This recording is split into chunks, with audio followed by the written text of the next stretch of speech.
ao assunto de integrais duplas, em princípio sobre retângulos, e nas próximas aulas nós abordaremos regiões mais sofisticadas. Ok? Então, comecemos. Gostaríamos de falar de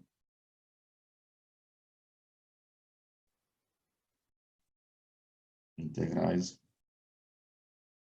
duplas sobre retângulos. Tá dando para ver direitinho? Sim. Sim. Perfeito. Então, vamos lembrar basicamente o que acontece em cálculo 1. Integrais duplas não são nada mais que enxergar o cálculo 1 com uma dimensão a mais. O que eu quero dizer com isso? Lembremos como se calculava de onde vem a integral unidimensional, a integral definida de cálculo 1. Nós tínhamos o eixo x, o eixo y, ok? Nós tínhamos um intervalo fechado AB, nós tínhamos uma função definida sobre aquele intervalo, função y igual a f de x, e nós estamos preocupados em cálculo 1, em calcular exatamente a área dessa região S daqui. Essa região aqui eu vou chamar de S, esse é o conjunto dos pontos x e y, mas que x está no intervalo AB, e a altura, ela está limitada pela função f de x. Isso é o que a gente chama de região entre a reta horizontal e a curva. Então, para calcular essa área, claramente, se essa função f de x é uma função muito complicada, por exemplo, um seno, um exponencial, um logaritmo, tangente hiperbólico, cosseno hiperbólico, ela se torna uma área um pouco mais complicada, porque nós estamos acostumados que no plano, as regiões onde você pode calcular a área facilmente são retângulos, triângulos, hexágonos em geral, ok? Então, essa região aqui, eu não posso calcular a área simplesmente olhando para ele e falar base por altura. Não, a altura varia com o ponto. Cada ponto tem uma altura diferente. Essa daqui, ok? Então, para calcular essa área, que era o que a gente fazia em cálculo 1. Eu não sei calcular a área dessa região. Eu sei calcular a área de polígonos que são um pouco mais regulares. Então, vamos tentar aproximar essa área simplesmente por uma área de polígonos regulares que você sabe calcular. E o polígono regular mais fácil de ser colocado dentro dessa figura são os retângulos. Então, o que nós fazíamos? Nós pegávamos, outra cor aqui, nós pegávamos o quê? Nós pegávamos, então, o intervalo AB, e particionávamos esse intervalo AB em intervalinhos menores.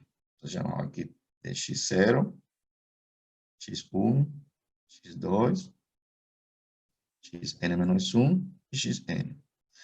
E na hora que você fazia isso, cada um desses intervalinhos aqui, ele aparecia dentro de tua região onde você quer calcular a área da seguinte forma: x1, x2, vou chamar isso de xi-1, xi, até xn. Ok? Então, cada um desses intervalinhos, quando você olhava o fecho que sai dele, não? Sobre tua região S, isso te dá uma regiãozinha menor, que seria, na verdade, a região S, mas olhando só as coordenadas x no intervalo xi e xi-1 e xi. Ou seja, vou chamar essa região daqui de SI, e essa região SI não é nada mais que o conjunto dos pontos x e y, tais que x está em xi-1, xi, e y varia na altura dada pela função. Ok? Então, se você tem essa subdivisão aqui do intervalo AB, nós queríamos que, nós podemos fixar, não, que cada xi menos 1, xi, desculpem, cada xi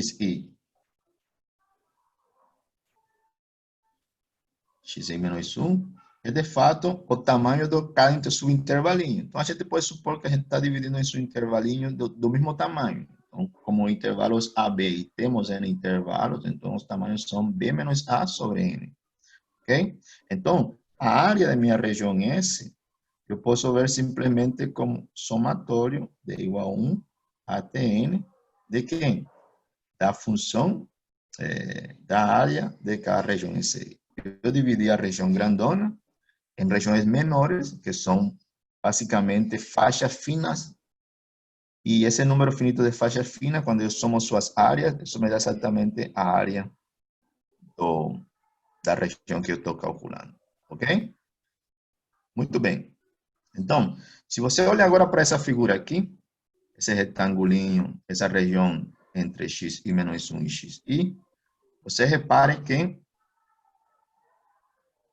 essa região ali tem a propriedade que agora ela aparece um pouco mais com o quê? Ela aparece um pouco mais com um retângulo. Ainda não é um retângulo porque aparece essa parte daqui de cima que é uma parte curva. Mas se você amplia o número de intervalos, ou você diminui esse tamanhinho aqui, isso vai ficando cada vez mais fino, até chegar a se comportar como se fosse um retângulo. Então, o que você faz? Olha, se eu aumento o número n, o número de intervalinhos, eu estou me parecendo muito com essa região aqui, com um retângulo. Então, façamos n grande. Para esse n grande, essa área se comporta como a área de um retangulinho. Então, quando eu quero calcular essa área dessa região SI, simplesmente eu posso aproximar ela pela área de uma região que é retangular. Então, para fixar a ideia, o que você faz? Você pega agora um X e estrela, né? Pontinho aqui, chama de X e estrela. É qualquer ponto intermediário. E você vai olhar a imagem da função desse ponto intermediário. Ok? Então, gere agora um retangulinho que tenha essa altura e que tenha a base xi menos xi menos 1, xi. Então, você teria uma coisa desse tipo aqui. Ok? Se você olhar com carinho, o tamanho da base bem pequenininho, isso te dá uma aproximação muito boa da área da região SI. Então, o que você tem? Olha, se o número n é suficientemente grande, você tem que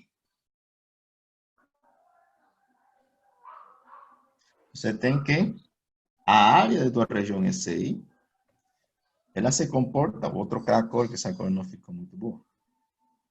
Ela se comporta como se fosse a área de um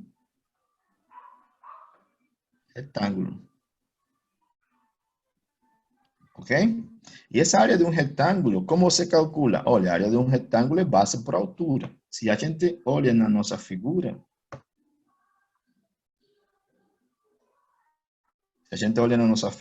a base é o tamanho do intervalo e a altura é exatamente a imagem do ponto que você pegou dentro.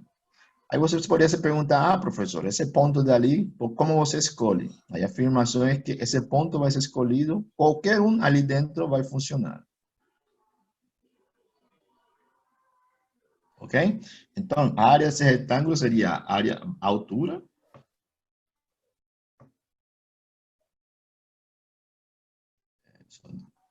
Altura. Só um instante. Altura. Não é possível criar um esboço.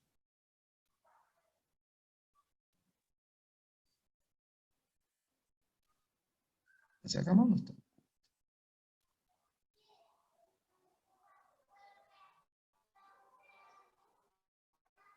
Ah, tá. Altura.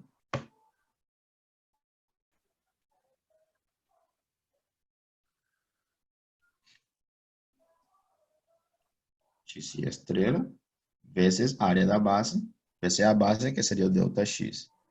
Ok? Então, a área da região S toda, ela pode ser, desculpa, aqui eu coloquei igual, mas não é igual aqui, aproximada, claramente. Que é aproximadamente igual. Ok? Então, a área da região toda, você pode simplesmente calcular fazendo o quê? Somatório é igual a 1 até n, são regiões SI, da área do SI, que você pode ver como f de x e estrela delta x. Ok? Coloquei de novo igual, mas não é igual, é aproximado.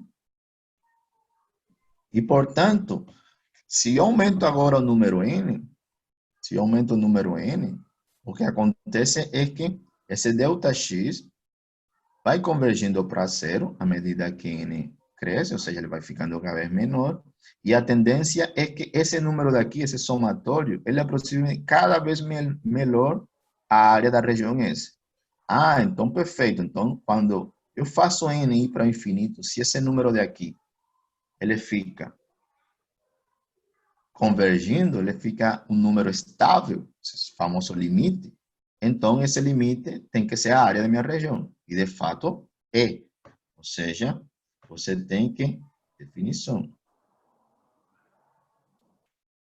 Se a função é maior ou igual a zero, por exemplo, como é o caso da figura que eu coloquei anteriormente, então a área da região é exatamente o limite, quando n vai para o infinito, do somatório de igual a 1 até n de f de x e estrela delta x. E quando esse limite existe, já sempre que o limite existe, né? Sempre que o limite existe. Em outras palavras, se o limite existe, então esse limite de somatório aqui, ele se estabiliza. Então, isso é o que a gente chamava em cálculo 1 da integral de f de x de x. E essa definição faz sentido independente se a função é positiva ou não. Quando ela é positiva, representa área. Quando não é positiva, representa soma positiva de área menos soma negativa de área, basicamente. Então, essa é a famosa definição de limite de integral definida que nós aprendimos em cálculo 1. Alguma pergunta até aí, pessoal? Eu não estou vendo, então eu preciso que você fale, porque se você não fala, eu não consigo ver. Estou com as duas telas em uma pergunta. Ok. Então, por que eu demorei tanto tempo nisso? Exatamente porque isso de ali é cálculo 3, é integral dupla. Ah, eu não estou vendo a integral dupla onde está. Então, eu afirmo para você, a integral dupla está ali. Agora você tem que saber como achar. Então, vamos tentar achar a integral dupla com esse argumento. Ok? Então, o que é que nós vamos fazer com esse argumento? Então, vamos falar agora de integrais duplas.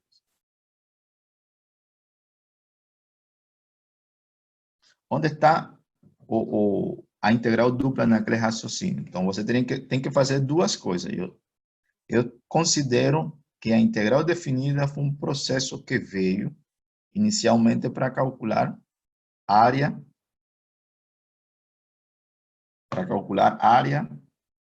de regiões um pouco mais complicadas, ok? Então, é de se esperar que quando você vai para a dimensão 2 ou dimensão 3, essa área se transforma em alguma coisa. Então, qual é o equivalente de área em uma dimensão a mais? Claramente, o equivalente à área em uma dimensão a mais seria o volume. Lembrem que em dimensão 1, o equivalente à área seria o comprimento. Dimensão 2, o equivalente ao comprimento seria a área. E em dimensão 3, o equivalente à área seria o volume. Porque agora as coisas ocupam um lugar no espaço. Então, vamos tentar usar esse raciocínio de cálculo 1 simplesmente para tentar entender como funciona o cálculo de volume de alguns sólidos que são facilmente identificados. Ok? Então, vamos fazer um pequeno paralelo entre o cálculo 1 e o cálculo 3. Ou melhor dito, vamos fazer um pequeno paralelo em dimensão 1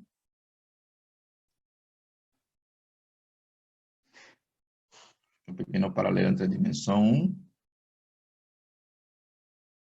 seria o cálculo 1, e dimensão 2, ou dimensão 3, dependendo do ponto de vista, e cálculo 3. Ok? Então, eu quero listar aqui três coisas que preciso em cálculo 1 para poder definir a integral definida. Então, a primeira coisa que você precisa para definir a integral definida em cálculo 1 é o quê? Bom, no princípio, você precisa de um intervalo fechado. Ok? Ninguém tem problema com isso. Você precisa de um intervalinho fechado para que aquelas contas todas façam sentido, pelo menos, à primeira vista. Né? Dá para fazer integrais impróprias, mas não é o caso aqui. Ok? E a segunda coisa que você precisa é de uma função onde a integral exista. No princípio, a função só contínua já resolve nosso problema de integrabilidade. E a terceira coisa que você precisa de aproximação. Vou colocar entre aspas, porque essa aproximação, a gente não sabe que tipo de aproximação é, mas você precisa de um tipo de aproximação. Ok? Então, vamos levar isso para a dimensão maior. Vamos tentar fazer um paralelo. Cada coisa que acontece em cálculo 1, cada ferramenta que a gente tem em cálculo 1, vamos tentar fazer um paralelo em uma dimensão a mais. Então, quando você pega um intervalo fechado e você gostaria de fazer um análogo a um intervalo fechado em dimensão 2, qual é a primeira coisa que chega na sua cabeça? A primeira coisa que chega na sua cabeça é, olha, se eu tenho um intervalo e eu quero levar ele para a dimensão maior, agora esse intervalo deveria ter área. E o mais comum é que você faça o seguinte, você pega agora o plano XY, você fez um intervalo agora AB, na coordenada X, e esse intervalo, claramente, ele te define, digamos, um feixe de luz. Esse feixe de luz é o feixe de luz, que seria uma faixa infinita vertical que tem base naquele intervalo. Ok? Eu quero isso, não quero isso, porque eu quero uma região limitada. Então, essa região aqui é limitada. Mas, eu tenho a segunda coordenada. Essa segunda coordenada, eu também poderia ter um intervalo aqui. Ele me dá um feixe de luz horizontal, ou seja, uma faixa horizontal que tem base exatamente naquele meu intervalo todo. Ah, então agora eu tenho um feixe de luz horizontal, um feixe de luz vertical, e eles se interceptam. Desculpem, não é Covid-19. Eles se interceptam, ok? Aí, essa interseção te dá uma região limitada ao plano, essa região limitada ao plano, essa região aqui, seria o análogo a um intervalo limitado em dimensão 1. Ou seja, essa região que a gente tem aqui, chamada de R, não? Seria o intervalo AB, produto com intervalo CD. Ou seja, sempre que você tiver um intervalo na horizontal e um intervalo na vertical, você pode fazer uma espécie de produto entre eles. Esse produto é chamado de produto cartesiano. E esse produto cartesiano de dois intervalos sempre te dá um retângulo. E como você encontra esse retângulo? Você interseta as faixas verticais e horizontais, respectivamente, que fornecem ambos os intervalos. Ok? Perfeito. Então, em dimensão 2, nós temos nosso análogo ao intervalo, que seria um famoso retângulo. Por isso que nós começamos a tentar estudar integrais duplas sobre retângulo. A segunda coisa que nós precisamos são as funções. Como a gente passa funções de uma variável para funções em dimensão maior? Bom, nós aprendemos em cálculo 1, cálculo 2 agora, né? Que existem funções de várias variáveis. Eu não necessariamente tenho que me focar em uma dimensão. Existem funções que têm uma, duas, três, quatro, cinco variáveis, n variáveis. Então, como eu estou fixando em dimensão 2, essa função de uma variável se transforma em quê? Em funções, aqui y igual a f de x, aqui se transforma em z igual a f de x. Então, parece que eu tenho quase que a mesma ferramenta para tentar calcular volume em dimensão maior. E a aproximação, claramente, pode ser levada a aproximações. Mas sendo que as aproximações feitas em cálculo 1 eram aproximações via aproximar a área por retangulinhos, não? Aqui a gente vai tentar fazer a mesma coisa, sendo que esse retangulinho, se você olha em dimensão maior, qual seria o equivalente? Seria o equivalente a ter paralelepípedos, porque a gente está tentando estudar volume. Então, essas aproximações em cálculo 1 eram feitas com retângulos, aqui vão ser feitas com paralelepípedos. Com essas três ferramentas, é fácil nós entender ou tentar dar uma definição do que seria uma integral dupla sobre um retângulo R, ok? Então, vamos tentar fazer isso, vamos fazer um gráfico para que vocês vejam como funciona. Alguma dúvida, pessoal? Não. Tranquilo, tranquilo. Perfeito. Então, como seria...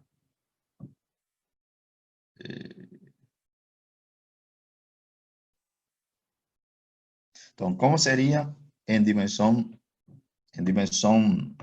2 ou em dimensão 3, o análogo ao que a gente fazia em dimensão 1? Então, nós teremos nossa região tridimensional, o plano x, y, z, ok?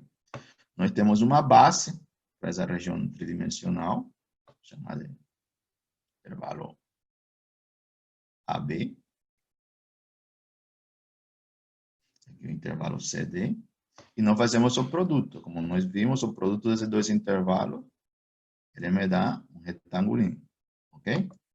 Então, imaginem agora que você tem em cada ponto daqui uma alturinha.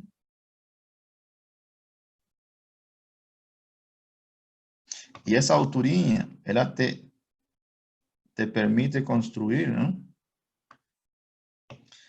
sobre esse retangulinho uma pequena superfície. Seria a superfície Z igual a f de x, y. Então, você tem um retangulinho, você tem uma superfície Z igual a f de x, y, que é o gráfico de uma função de duas variáveis, né? Todos sabem que isso dá uma superfície. Essa superfície pode ser uma quádrica, pode ser qualquer outra coisa. É só uma superfície que está definida sobre meu retangulinho R. Esse daqui seria meu retangulinho R, ok? Então, quando você passa esse fecho de luz vertical que passa pelo retângulo R, ela corta a tua superfície em essa região que está dada nessa figura aqui em vermelho, ok? Essa figura aqui em vermelho. E não está pintando. Agora pintou. Ok?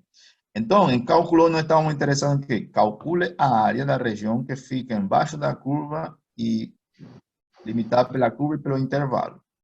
Nós vamos ter agora uma região um pouco mais sofisticada. Vamos ter a região que está embaixo da curva, dentro do retangulinho. Ou seja, vamos ter essa região aqui toda. Sendo que essa região agora não tem área, não? Porque é uma região tridimensional. Essa região agora tem volume.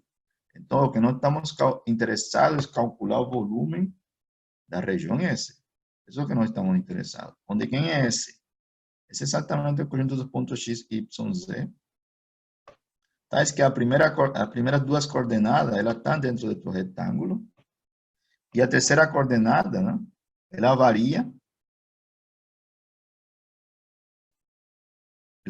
do zero até, esse é o ponto x, y, né? Ela varia do zero até a altura máxima. E essa altura máxima é exatamente o valor da função naquele ponto, ok?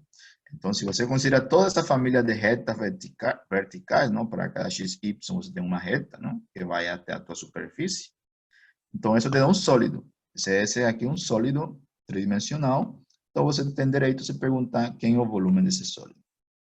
Então, aí é onde começa o processo de imitação. O processo de imitação é exatamente tentar colocar todo o argumento de cálculo 1 para um argumento tridimensional, ok? Então, o que a gente fazia em cálculo 1? Cálculo 1, nós pegamos nosso pequeno intervalo AB e dividíamos em intervalinhos menores e a gente queria que esse número de intervalos aumentasse, ou seja, o N crescesse muito, para aproximar melhor a área de tua região. Então, nós temos, vamos tentar fazer a mesma coisa, sendo que nós não podemos dividir o intervalo AB simplesmente em subintervalinho. Por quê? Pelo seguinte, vou mudar a cor aqui um pouquinho.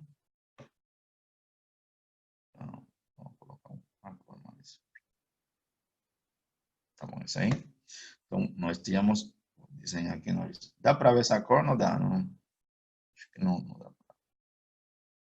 Com uma cor mais forte.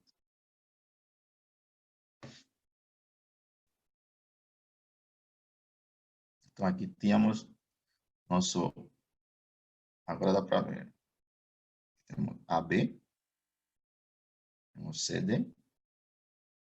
Você percebe que quando você faz o produto cartesiano, você obtém esse retangulinho aqui. E a ideia é que esse retangulinho, ele é exatamente o retangulinho R que você tinha lá, ok? Então, o que eu fazia em cálculo 1? Eu pegava esse intervalinho daqui, subdividia em intervalinhos menores, xi menos 1, xi menos 1,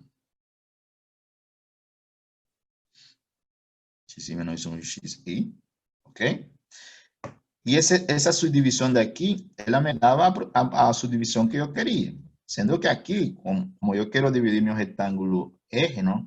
Em pedaços menores, esses pedaços menores teriam que ser subretangulinhos, porque são figuras parecidas com ela mesma. Aí a pergunta é, professor, mas eu posso dividir em outra figura? A resposta é claro. Mas, por exemplo, se você tenta dividir em triângulos, você não tem uma forma eficiente de dividir um retângulo em triângulo. Você poderia dividir em círculo. Você não tem uma forma eficiente de você dividir um retângulo em círculo. Mas claramente você tem uma forma muito eficiente de você dividir um retângulo em subretangulinho. Como você faz isso? Você pega uma divisão de retangulinhos em A, B, e em cada um desses intervalinhos você passa um fecho, como a gente estava fazendo antes.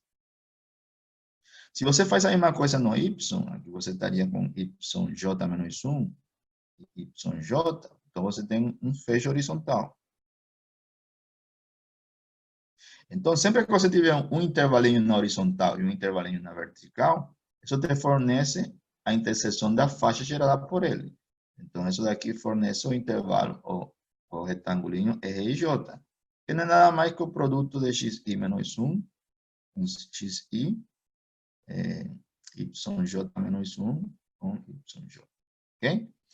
Então, se você faz a subdivisão de A e B em subintervalinhos, você faz a subdivisão de C e D em subintervalinhos, agora estou fazendo a minha subdivisão, de forma que ΔX seja igual à distância entre xi menos 1, exatamente B menos A sobre N, dividido em N intervalinho na horizontal, e faço a mesma coisa aqui na vertical, ΔY igual a C a D menos C sobre M, M intervalo, não necessariamente o mesmo número, pode ser números diferentes, não? Isso é exatamente igual a YJ, não, YJ menos 1 sobre M, ok? Eu quero, desculpa, sobre M não.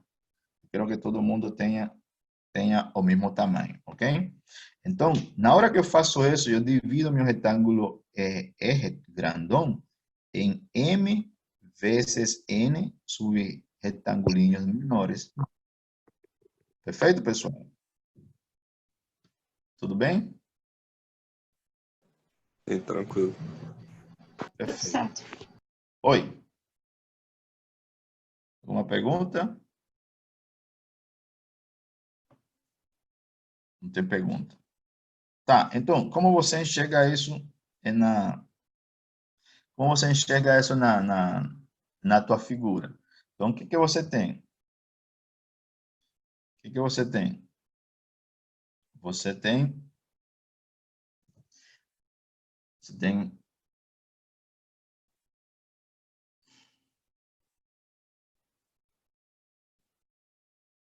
você aqui tem o seu retângulo R. Você olha para a sua figura, para a sua superfície.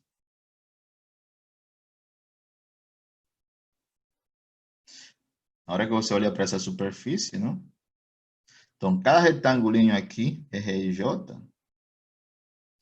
você pode fazer um fecho de luz que passe por esse retangulinho até a tua superfície. Então, se você fornece uma região mais ou menos desse estilo aqui,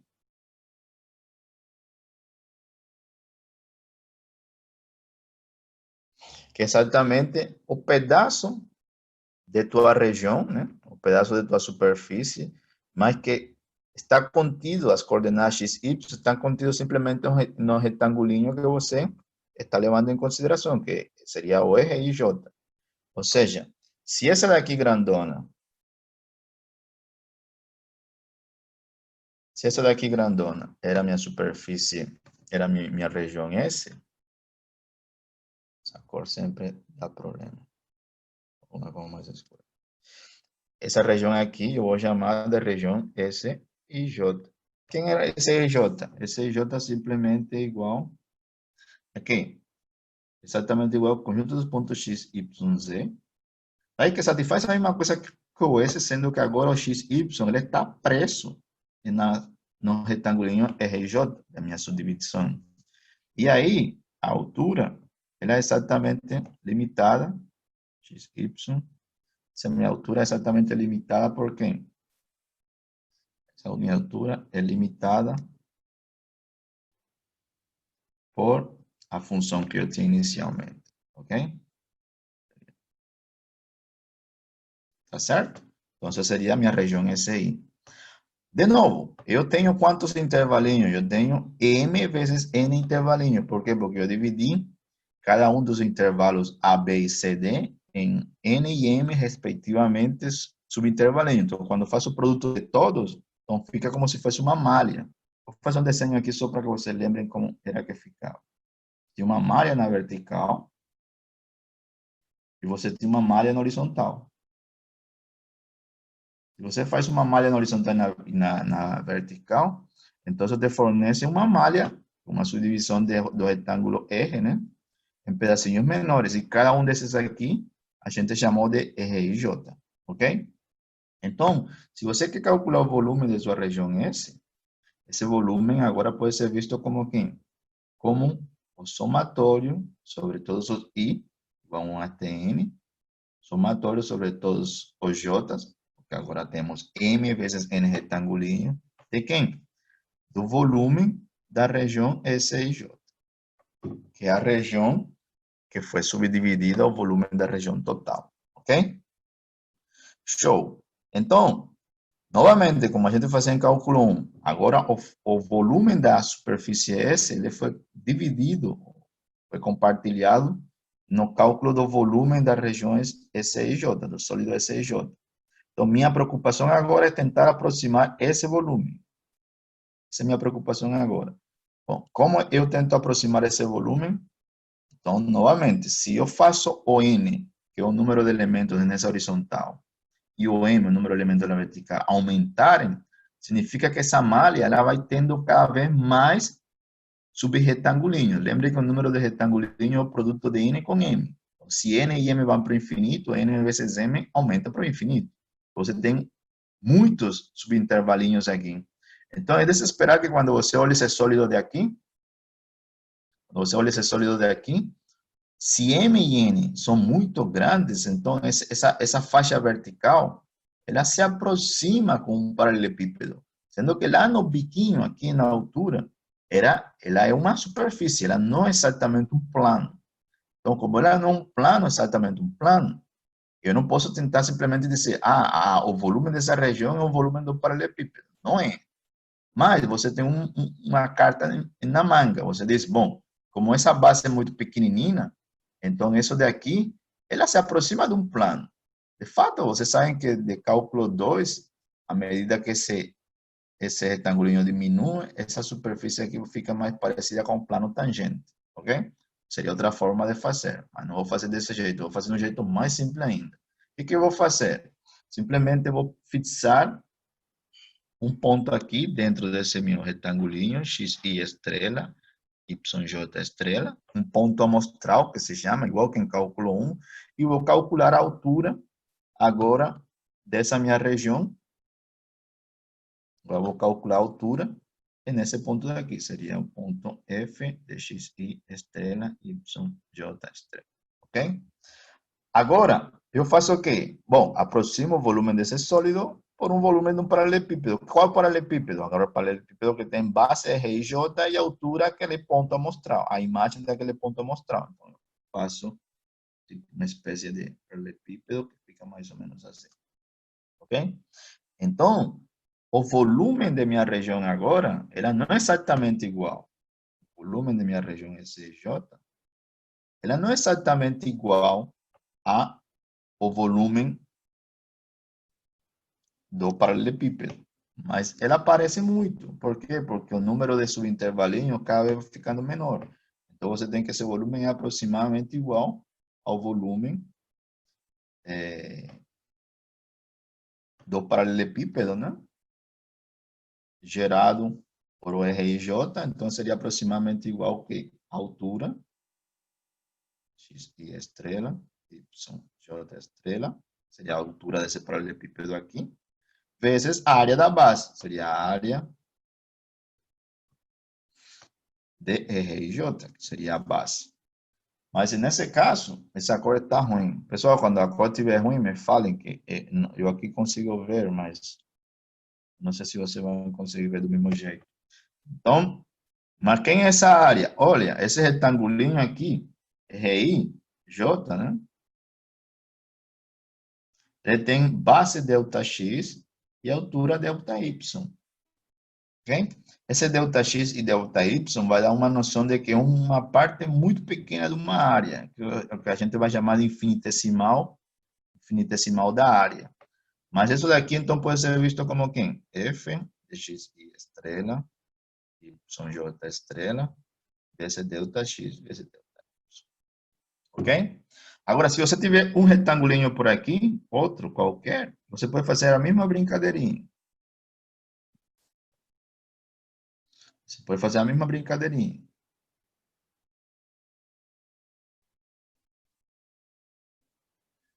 Aqui você teria um paralelepípedo, aí você aproxima do mesmo jeito com um ponto amostral aqui dentro.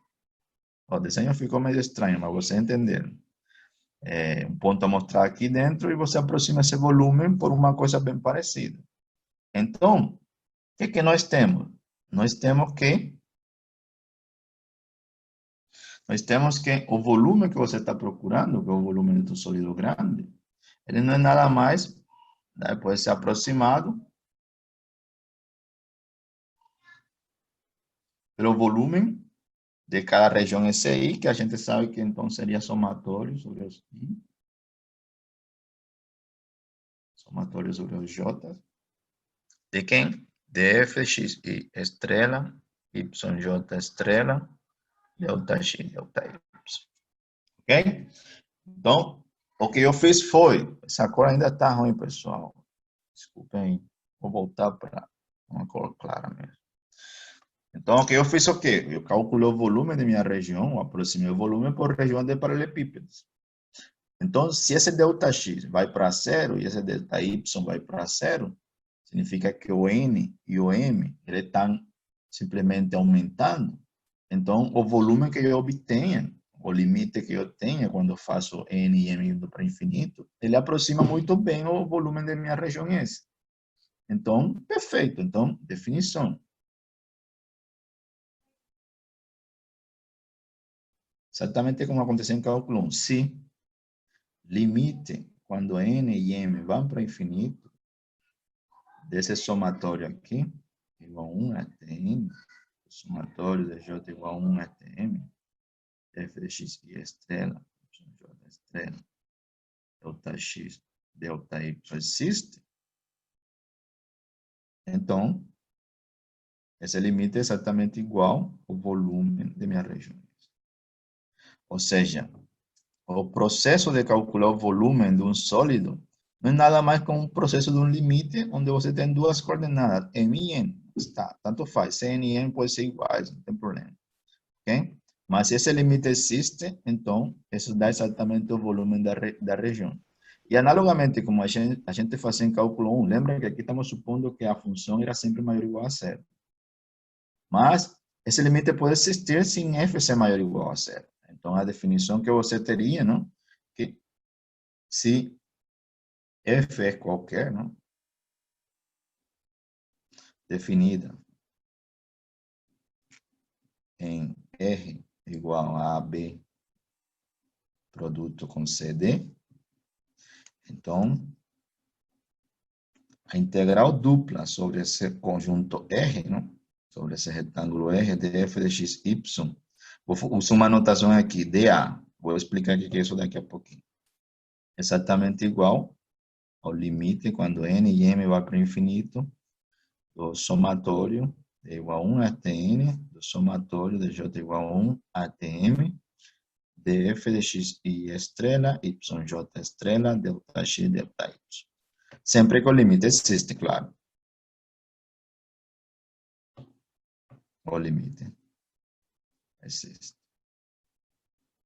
Ok?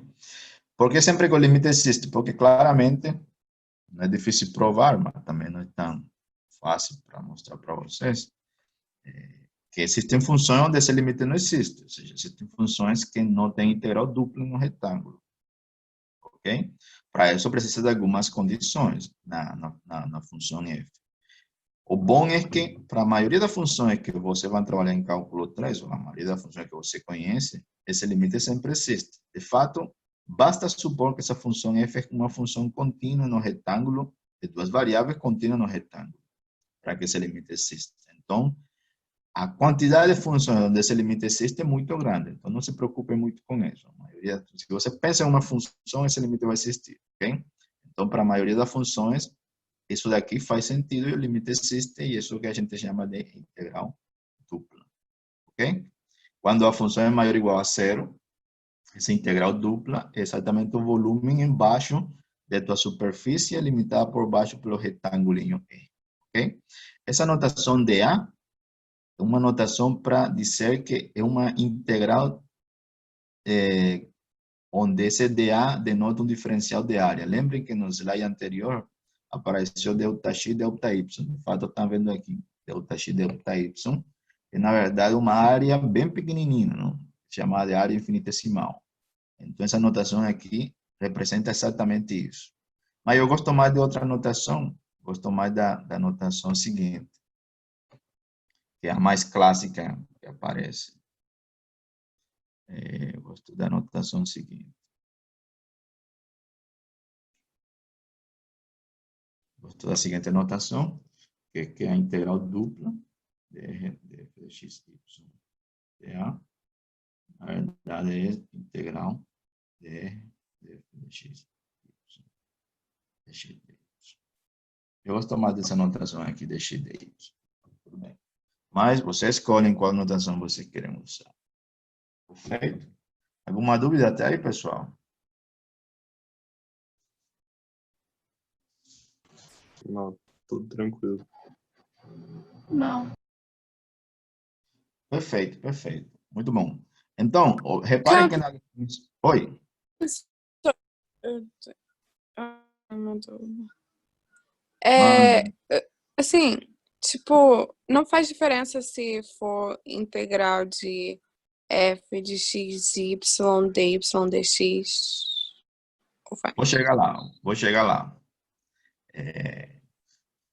Bom, só para adiantar, aqui não vai fazer diferença, mas exatamente porque a região é boa, né? Depois vai ser dadas regiões R, não? Um pouco mais gerais que retângulo, onde faz muita diferença. Ok? E às vezes não dá para tirar o dx para dentro de y para fora. Às vezes não dá em algumas regiões. Então, essa região R é boa porque ela permite trocar, de fato. Perfeito? Então, pessoal, qualquer coisa no horário, você me fala que eu estava com saudade da aula, então eu posso perder a noção do tempo. Muito bem. Então, se você repara aí na definição de integral dupla, né?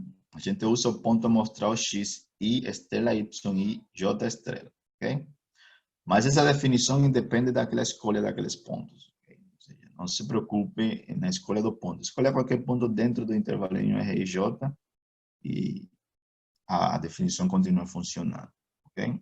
Então, a definição está bem definida, digamos. Meio supérfluo, mas não depende da escolha dos pontos, ok?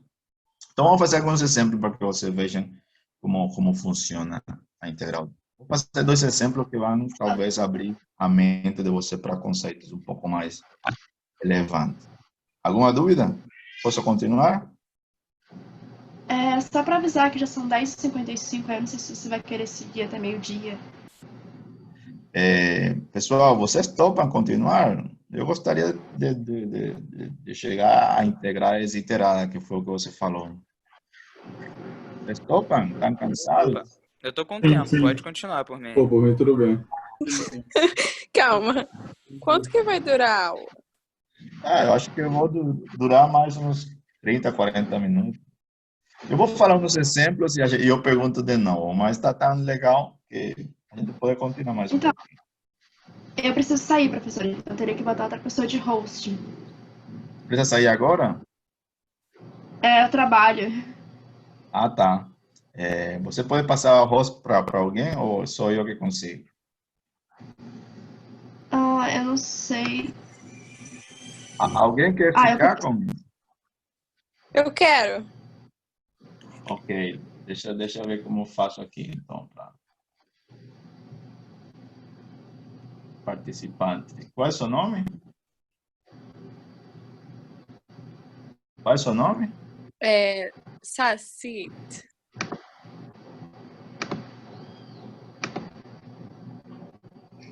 Tá, você já está com ele.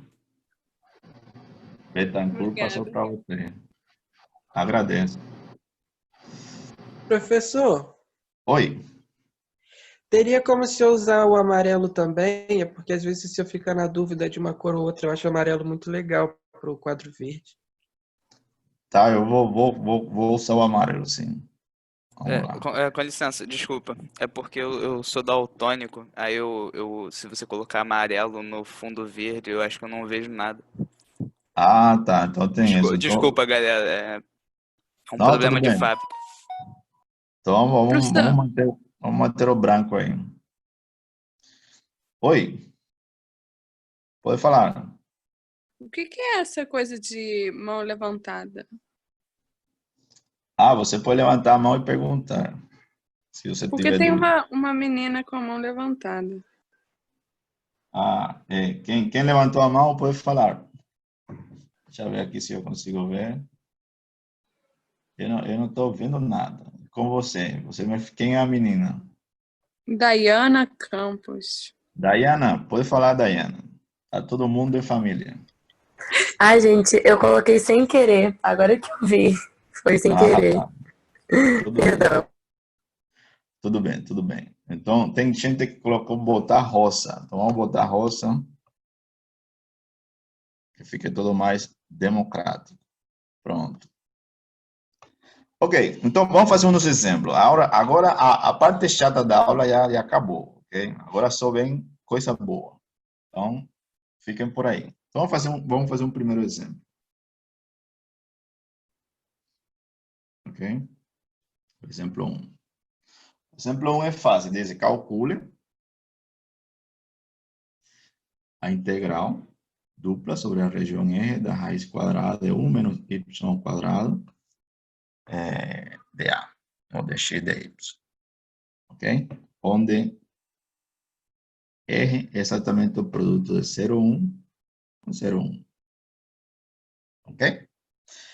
Eu vou trocar roça porque, para mim, eu sou o que não consigo enxergar aqui pelo reflexo da luz. Eu vou voltar para o mais claro. Ok? Então, esse seria nosso exemplo. Então, repare uma coisa. Eu fiz a definição de integral dupla como um limite e tal, e aí eu venho e coloco uma raiz quadrada de 1 menos y ao quadrado. Então, todo mundo lembra de cálculo 1, que na hora que aparece raiz quadrada de 1 menos y ao quadrado, automaticamente você pensa, substituição trigonométrica. É a primeira coisa que chega na cabeça. Se não chegou, vai chegar daqui a pouco. Então, você se pergunta, bom, lá em cálculo 1 eu precisava fazer uma substituição trigonométrica. Será que aqui também preciso fazer a mesma coisa? E a resposta é não, não precisa. O que você precisa fazer para calcular essa integral dupla? Essa função é estranha, uma raiz quadrada. Mas você tem que entender ela primeiro. Você tem que entender o que essa função faz para tentar ver quanto vale essa integral dupla. Lembrem que nós não sabemos calcular integrais duplas. O único que a gente sabe é calcular volume, ter regiões embaixo da superfície. Se a superfície é boa, a gente consegue. Então, vamos ver se essa superfície que a gente que está apresentada aqui, ela é boa o suficiente. O que você vai fazer? Bom, a sua função é f de x, y, z, igual a 1 menos y ao quadrado raiz. Isso que a gente chama de z igual a f de x, y. Então, repare que essa função, ela não depende de x. Para quem não lembra de cálculo 2, quando uma função não depende de x, ela já define uma superfície bem bonitinha. Eu não vou falar ainda qual é. Mas, se você agora olha no plano x, y, z, ok? Aqui eu estou com minha região 0,1 vezes 0,1, 0,1, 0,1. Então, fazer z igual a raiz quadrada de 1 menos y ao quadrado, isso é equivalente a fazer o quê? Olha, isso é equivalente a dizer que z ao quadrado mais y ao quadrado é igual a 1. Concorda? Simplesmente pegar essa raiz, joga para o outro lado, pega o y ao quadrado, joga para o outro lado e dá exatamente isso daqui. Isso daí é a equação de um círculo, pessoal. Concordam? Essa é uma equação de um círculo, mas que tem altura maior ou igual a 0 e que a coordenada y, ela está presa entre 0 e 1. Então, ele é um pedaço de um círculo, mas onde z e y são maiores ou iguais a 0. Então, o que é essa parte daqui? Simplesmente, então, essa é metade da metade do círculo, ok? Então, seria exatamente z ao quadrado mais y ao quadrado igual a 1, onde a coordenada z é maior ou igual a 0 e a coordenada y maior ou igual a 0. Ok? Perfeito. Aí você diz, bom, cadê o restante do sólido? Olha, o x não aparece. Se o x não aparece, significa que se eu estou parado, por exemplo, aqui, em x igual a 1, então a imagem da minha função é independente da posição de eu esteja parado no x. Ou seja, a figura que eu estou vendo aqui, ela se repete de novo na posição x igual a 1. Ou seja, no plano paralelo a yz, que passa pelo ponto 1. Então, aqui você teria outro semicírculo. Exatamente, como se fosse um semicírculo trasladado. Ok? Então, o sólido que você está procurando é o sólido que fica embaixo de tua superfície, isso seria aqui tua superfície, nessa região aqui, e limitada por esse retangulinho. Esse retangulinho aqui de baixo. Seria 0,1 esse 0,1. Ok?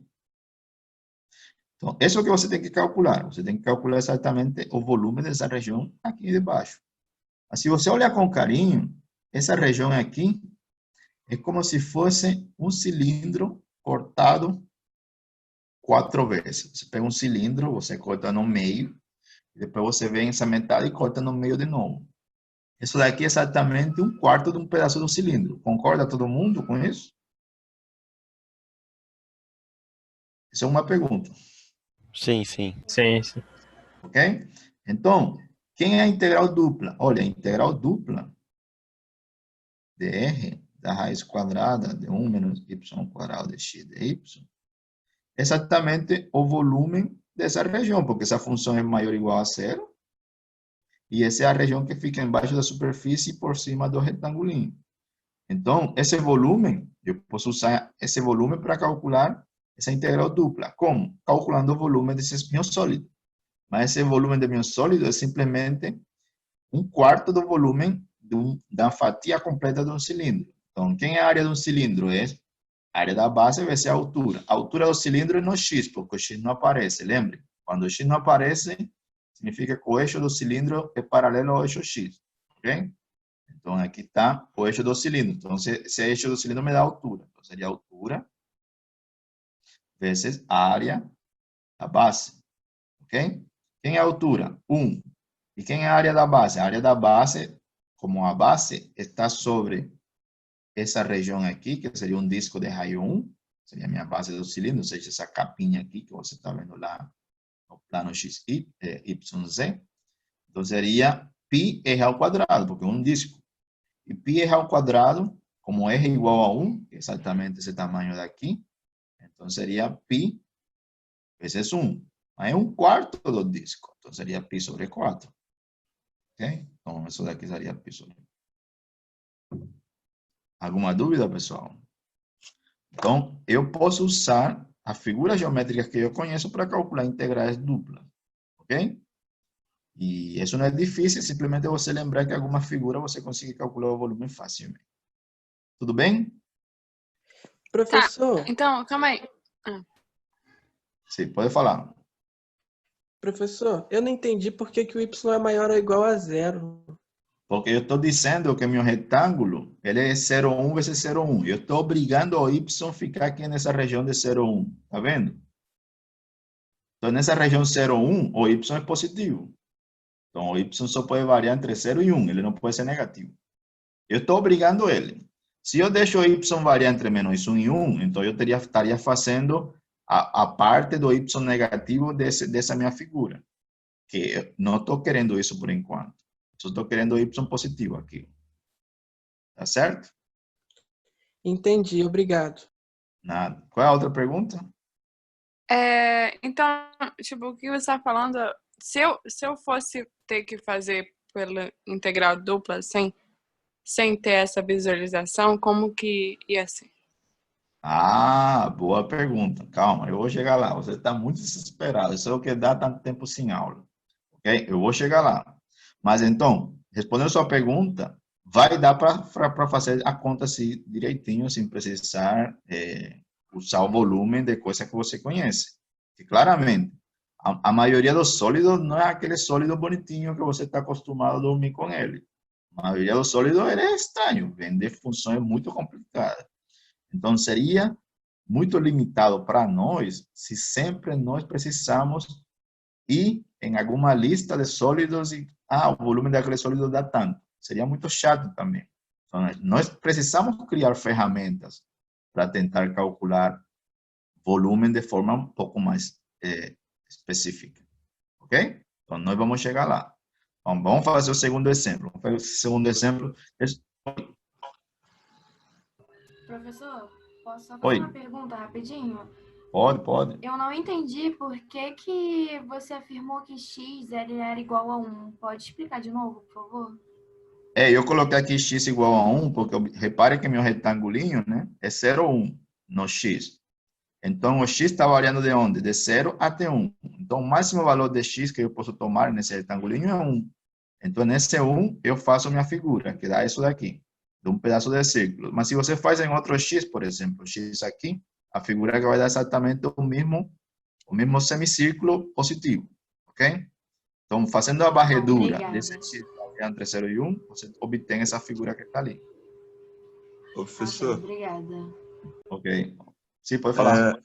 eu não entendi muito bem a resolução de como foi feito ali a integral. Eu entendi o desenvolvimento, mas ali na parte da resolução eu não entendi de onde veio esse π sobre 4. Fica O π sobre 4? Isso, vou abrir um novo slide aqui, para você ver como é que funciona.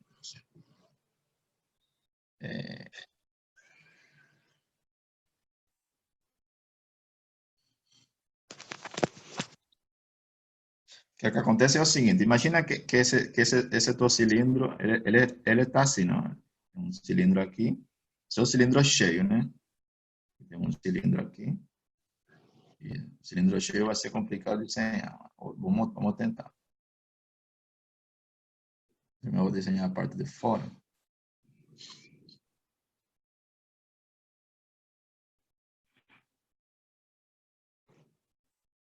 Esse é o teu cilindro, né? Imagina que esse é um cilindro que tem altura 1 e a base desse cilindro é exatamente um círculo de raio 1, ok?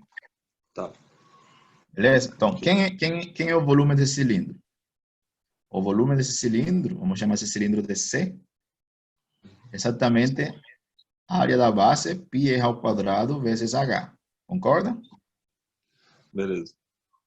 Então, quem é h nesse caso? Esse daqui seria a minha altura, h. E quem é meu r? É o raio da base, que é um círculo, um disco. Então, isso aqui seria r igual a 1. Ok? Então, o volume desse cilindro seria π vezes 1 vezes 1. Seria exatamente π. Aham.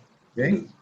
Perfeito. Mas repare que lá, nós não temos exatamente esse cilindro. Nós fazemos o quê? Pegamos um plano por aqui e cortamos esse cilindro, dando a metade de um cilindro, não? E depois, essa metade do cilindro, a gente corta de novo. Faz 4 cortes. Ok? Então, quando você faz esses 4 cortes, você dividiu o cilindro em 4 partes iguais. 4 partes de volume igual. Ok? Entendi. Aí o Beleza. volume total seria dividido por 4. Entendi. Perfeito. Beleza. Valeu, professor. Nada. Mais alguma dúvida, pessoal? Não? Dúvidas? Por enquanto, Ok. não. Então, tá, então vamos fazer um exemplo 2, que eu acho que é o exemplo que vai deixar nossa mente meio relaxada um pouco. Então, vamos fazer um exemplo para relaxar. Deixa eu tentar achar o que foi que eu perdi aqui. Fazer o exemplo 2. Que é um exemplo para relaxar, ok? Então, vamos tentar fazer a mesma coisa. Vamos tentar calcular a integral dupla sobre minha região R. Mas agora da função raiz quadrada de 2 menos x ao quadrado menos y ao quadrado de x dy. Desse R é igual exatamente a 0,1 vezes 0,1. Eu estou sempre fazendo 0,1, 0,1 só para ilustrar para vocês alguma região, mas pode ser qualquer região, não tem problema nenhum, ok? Então, eu quero calcular essa região. Aí você se pergunta, olha, eu vou fazer o mesmo truque anterior, beleza? Então, vou tentar fazer um desenho dessa figura. Não vou colocar essa raiz quadrada, que essa raiz quadrada vai fazer a conta ficar absurdamente mais complicada por enquanto. Ok? Muito bem, então vamos tentar fazer uma resolução desse problema. Como a gente faz? Simplesmente faz o seguinte, vamos fazer um gráfico dessa função. Então, você tem a função z igual a f de x, y, igual a 2 menos x ao quadrado menos y ao quadrado, ok? E vamos ver que figura isso dá. Então, vamos tentar fazer. Vamos pensando que figura isso está dando, enquanto, ok? Então, se você, eu fiz o y, z, aqui é y. Ok? Se você olha para essa figura daqui, olha para essa função z igual a 2 menos x ao quadrado menos y ao quadrado. O que figura dá isso? Vou pensar, bom, essa figura, ela é uma superfície quádrica, né? Claramente é um paraboloide, porque tem um x ao quadrado mais y ao quadrado, z igual. E como tem coordenadas negativas menos e menos aqui, então paraboloide de cabeça para baixo. E esse 2 aqui faz com que esse paraboloide de cabeça para baixo seja trasladado para cima. Então, a figura que eu teria seria mais ou menos a seguinte. No ponto 0, 0, a imagem desse paraboloide 2, que seria o vértice do paraboloide. No ponto 1, 1, a imagem seria 1. No ponto 1, 0, a imagem seria 1. No ponto 0, 1, a imagem também seria 1. E no ponto 1, 1, porque estou fazendo esses pontos? Porque são os vértices do meu retangulinho, ok? Aí a imagem seria 0. Ou seja, F no 1, 1 dá 1, F no 0, 1 dá 1, F no 1, 1 dá 0 e F no 0, 0 dá 2. Exatamente esses pontos que eu marquei. Mas um paraboloide de cabeça para baixo. Então, como um paraboloide de cabeça para baixo, o que acontece é que quando você faz o desenho dele, fica exatamente uma coisa assim. Eu não mudei a cor, não. Fica mais ou menos uma coisa assim.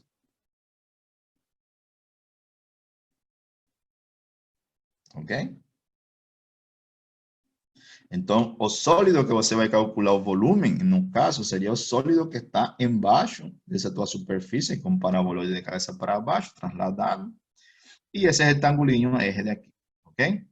Aí você se pergunta, bom, eu poderia calcular no óleo esse volume? Você pode? A resposta é, não pode. Por quê? Porque essa superfície parabólica, ela não tem o comportamento de sólidos que a gente está acostumado a ver. Então, esse volume você não pode calcular simplesmente colocando a mão na sacola e pegando o sólido que você que mais se parece com ele. Você vai ter que fazer alguma coisa, ok?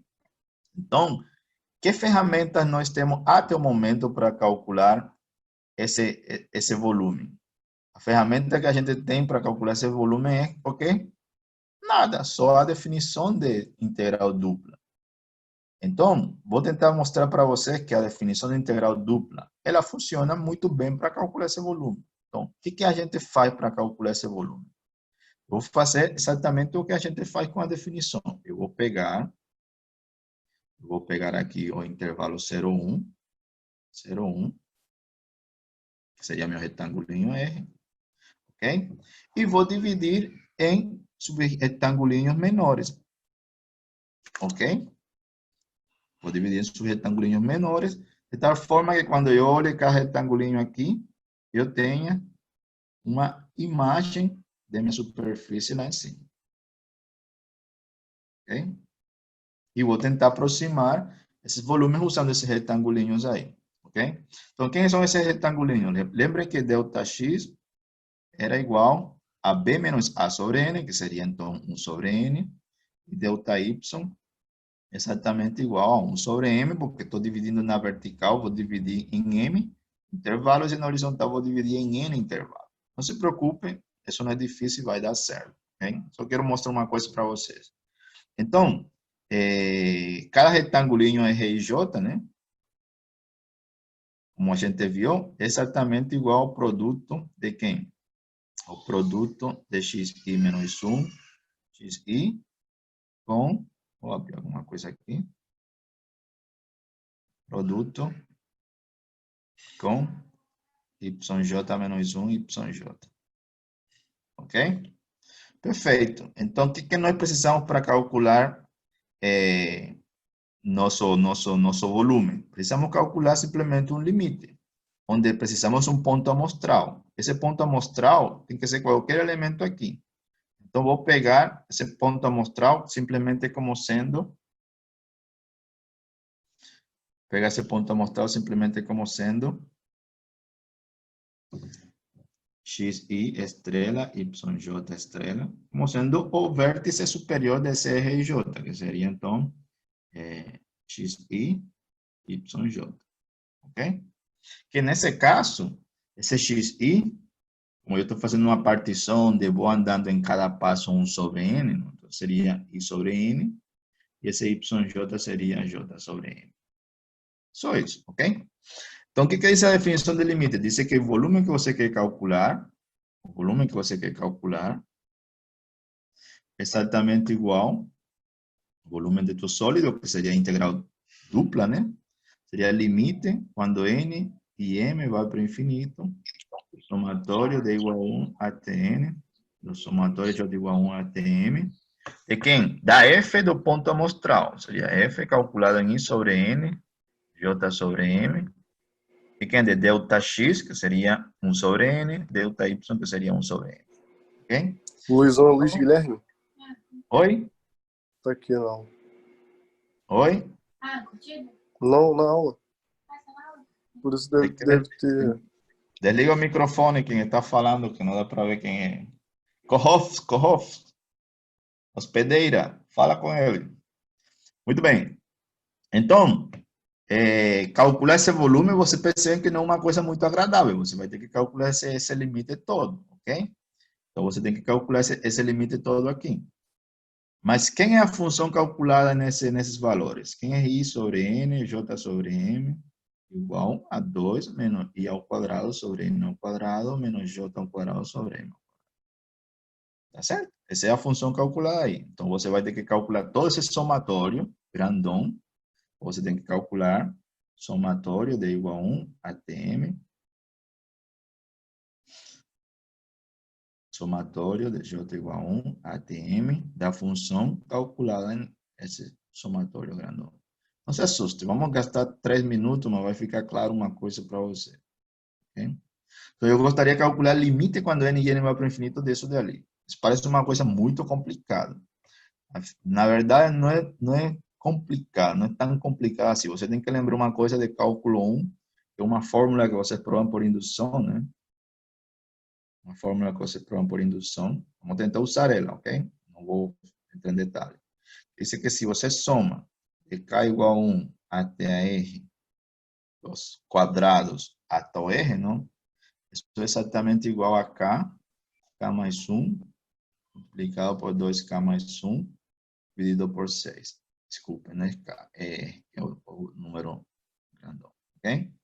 Essa é uma fórmula não muito complicada para provar usando indução matemática e é muito usada em cálculo 1. Então, vamos tentar usar essa formulinha aqui só para que fique claro a complexidade de você calcular a integral dupla usando a definição. Isso é o que estou querendo mostrar para vocês, ok? Então, se você usa essa formulinha aqui, repare que esse somatório, vamos abrir mais uma aqui. Esse somatório agora, não? Ele fica como? Vou escrever ele aqui novamente. É somatório de igual a 1 até m, tá n, desculpa. Somatório j igual a 1 até m. De quem? De 2 menos i ao quadrado sobre n ao quadrado, menos j ao quadrado sobre m ao quadrado, multiplicado por 1 dividido n vezes n, ok? Então, eu vou primeiro colocar esse somatório em n e vou distribuir dentro desses fatores aqui que aparecem aqui, dentro desse fator. Como vai ficar? Ficaria somatório de igual a 1 até n. Repare que esse carinha daqui, ele não depende nem de i nem de j, então ele pode sair desse somatório todo. Então, eu vou colocar ele aqui, 1 dividido n vezes m. Esse somatório, beleza. Então, repare que eu estou somando em j. Esse fator aqui, ele não contém j. Então, como ele não contém j, quando eu somo um mesmo número m vezes, então o resultado se multiplica por n. A constante vezes o número. Por exemplo, se você soma 1 mais 1 mais 1 mais 1 m vezes, então o resultado vai ser m. Se você soma 2 m vezes, vai ser 2 vezes m. Então, quando você está somando sobre m, esse somatório daqui, só ficaria simplesmente m, que é o número de caras que você tem, vezes o cara que você tem. Ok? Perfeito. Mas do outro lado, você tem menos 1 sobre m ao quadrado, que é esse m que aparece aqui, vezes o somatório do j ao quadrado. Então, a gente depois usa a nossa formulinha anterior. Dizer que isso aí tem que ser m mais 1, igual a 2m mais 1, dividido 6. Ok? Perfeito. Então, o que você pode fazer agora? Olha, eu vou distribuir esse somatório para cada lado. Reparem agora que aqui não tem i. Então, isso daqui é constante em i. Então, na hora que eu distribuo esse somatório para cada lado, claramente esse daqui cancela com esse, não? Então, ficaria 1 sobre n, somatório de igual a 1 até n de 2 menos i ao quadrado dividido em n ao quadrado, menos, esse daqui era m ao quadrado, isso. Quando você distribui tudo, né? Aqui, ficaria, esse n daqui cancela. Professor, Oi. tem como você repetir essa parte de cima, por favor? Aqui? É tipo, Aqui? daí para baixo. Tá, tenho sim. Quer dizer, não repetir, rapidão. Só, que tipo, eu não entendi porque, assim, tá. Por que o m você multiplicou por i quadrado sobre n, menos i quadrado sobre n quadrado também? Porque, N? tipo, porque, assim, o i não vai mudando, então eu fico, o i vai mudando. Ah, não, o i não vai mudando, não, desculpa. Vai mudando, Perdão. o que muda é o j, O i não o i vai muda, mudar nessa segunda parte. Tá bom, então eu não entendi essa menos i 1 sobre m quadrado. Essa do lado. Essa daqui não entendeu? Essa eu não entendi. Porque repare que quando você distribui aqui, né? Esse m, 1 sobre mn está fora, né? Aí você distribui primeiro o m. O i. Quando você distribui o i, você fica aqui, não faz nada, porque não depende de j, né? Agora você vai distribuir o j. Mas esse m ao quadrado, M ao quadrado é um número, ele não depende de J, então ele pode sair do somatório. Então, é uma propriedade bem legalzinha que acontece que se você tem somatório de J igual a 1, esse é geral, ok? Não, isso aí eu entendi. Entendeu? Então, Não, esse M ao quadrado vem exatamente desse quadrado daqui. Por quê? É exatamente o que eu ia falar. Se você tiver I dividido K, esse K não depende de I. Então, isso daqui pode ser escrito como 1 sobre K, para qualquer constante A, sobre A somatório sobre os I. De J, sobre o J, J variando de 1 até K. Ixi. Não sei se você entendeu. Ou seja, sempre que você tiver um somatório de alguém que multiplica o cara que varia, então esse fator sale. É como se fosse uma propriedade de linearidade. Lembra das derivadas? Tem derivada de uma constante vezes a função, então a constante sai para fora. É a mesma coisa, sendo que esse fator não influencia na soma. Porque pensa que você tem o seguinte, é como se fosse o MMC, onde o denominador é sempre igual, não? Tipo, imagina que você tem 1 sobre A, mais 2 sobre A, mais 3 sobre A, mais 4 sobre A. Então, esse A pode ser colocado Professor, embaixo e você só soma em cima. Ok? essa não era a minha dúvida, na verdade. Era... Ah, tá bom, entendi por isso. Já entendi, já. Tá, entendeu? Já. Qualquer dúvida é só falar, ok? Muito bem. Então, por um lado, agora deixa eu recapitular aqui.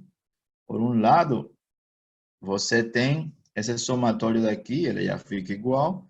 E por outro lado, esse carinha daqui, ele não depende de n, mas ele está multiplicado por n vezes m. Então, você teria o m, ainda multiplica embaixo, né? Então, você ficaria com uma coisa assim, somatório é igual a 1 a n de 1 sobre n. Isso não depende de i, né? Isso aqui multiplicado por quem? Por m, m mais 1, 2m mais 1, dividido 6m ao cubo. Por que m ao cubo? Porque está o m ao quadrado aqui. E eu estou multiplicando por esse n que está aqui fora. Ok? Então, ficaria n ao cubo. E isso eu multiplico simplesmente pelo somatório de igual a 1 até n de 1 sobre n. Mas esse daqui, esse carinha daqui, é exatamente igual a quem? É exatamente igual a 1. Por quê? Porque eu estou somando n vezes 1 sobre n. Então, ficaria n vezes n sobre m, que dá 1. Ok? Ok, pessoal? Repete, por favor, que eu não peguei muito bem. É como se você estivesse somando assim, ó, 1 sobre n, mais 1 sobre n, mais 1 sobre n vezes. Então, se Assim, você está sim. somando isso n vezes, em cima vai dar 1 e embaixo vai dar n. Em cima vai dar n e embaixo vai dar n. Então, isso vai dar 1. Tá certo. Obrigado, professor. Certo? Perfeito. Então, se você agora olha para o outro lado, né? Se você agora olha para o outro lado, o que nós temos é exatamente a mesma coisa, sendo que agora essa coisa ela se repete com o i. Então, primeiro você tem somatório de igual a 1 até n de 2, multiplicado por n aqui. Então, se você soma n vezes 2, daria 2n. Então, a primeira parcela desse somatório daqui é exatamente igual a 2. Menos a segunda parcela, que seria 1 dividido n ao cubo, porque aqui tem um n ao quadrado, né? Aqui tem um n, vezes n vezes n mais 1, 2n mais 1, usando a fórmula do slide anterior, sobre 6. Ok? Menos essa parte que sobrou, que seria m mais 1, 2m mais 1, dividido 6m ao cubo. Então, basicamente, essa parte daqui é igual aqui, sendo que você tem uma em n e outra em m. Ok? Perfeito. Agora, nossa integral, ela é limite quando n e n vai para o infinito. Então, repare que quando limite, quando n vai para o infinito, de 1, na verdade, de n vezes n mais 1, 2n mais 1, dividido 6n ao cubo, você pode fazer o seguinte, você faz L'Hopital para calcular esse limite, se você quiser, mas se você tem preguiça de calcular a derivada, você divide em cima e embaixo por n ao cubo. Então, quando você divide em cima e embaixo por n ao cubo, isso ficaria limite quando n vai para o infinito de quem? N sobre n mais 1 sobre n, multiplicado por 2n mais 1 sobre n, ou seja, você distribui n ao cubo em cada uma das parcelas, ok? Então, esse limite daqui é constante, só dá 1. Esse limite aqui também dá 1. Esse limite aqui dá 2. Ok? Então, esse limite todo daria 1 vezes 1 vezes 2 dividido 6, daria 2 terços. Perfeito? Se você não gostaram disso, façam para o L'Hopital. Esse limite dá 2 porque esse n daqui, você distribui um n para cada lado, aqui ficaria 2 mais 1 sobre n. E o limite quando n vai para o infinito de 1 sobre n dá 0. Perfeito? Então, daqui daria 2 sobre 3. Analogamente, esse limite daqui em m também dá 2 sobre 3. Então, o que você tem? Você tem, vou ver um novo slide aqui. Você tem agora que sua integral dupla da região R, que é 2 menos x ao quadrado menos y ao quadrado de x de y, exatamente igual ao limite quando n vai para o infinito de n vai para o infinito daquela somatória toda. Então, isso daria exatamente 2 menos 2 terços, menos 2 terços. 2 sextos, isso. Obrigado. Pode falar. Vou corrigir aqui, vou corrigir aqui. É, porque tem os 6 embaixo. Não, dá 1 terço, desculpa, mas tudo bem. Vou deixar 1 terço, que lá vai cancelar, né? Tá certo? Vou voltar no slide anterior só para corrigir. Aqui daria 1 terço, ok? Obrigado. Cancela aqui.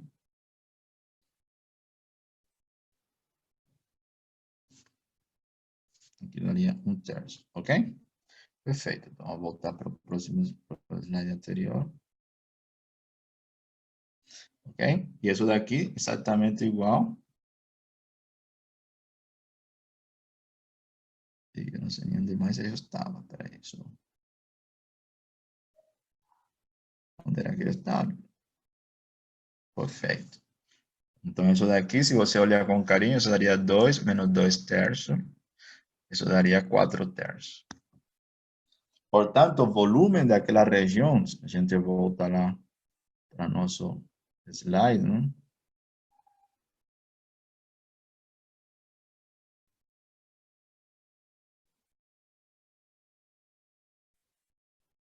A gente volta lá para nossos slides. O volume desse sólido aqui, que é um sólido simples, ele é exatamente 4 sobre 3. Foi fácil de achar?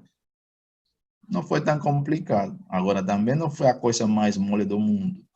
Teve que ter um processo muito extenso de cálculo do limite para chegar até lá. Então, o que eu queria mostrar para vocês com isso? Eu queria mostrar para vocês com isso é que, às vezes, né, você tem que passar para um processo de limite muito técnico para você calcular uma integral dupla. Isso é bom ou é ruim? Isso não é bom. Isso também não é ruim. Também não é bom. Por quê? Porque imagina que sempre que você tenha que calcular uma integral dupla, você tem que fazer tudo isso. Aí você não perde a graça. Não precisamos de ferramentas que ajudem a calcular de forma muito simples algumas integrais.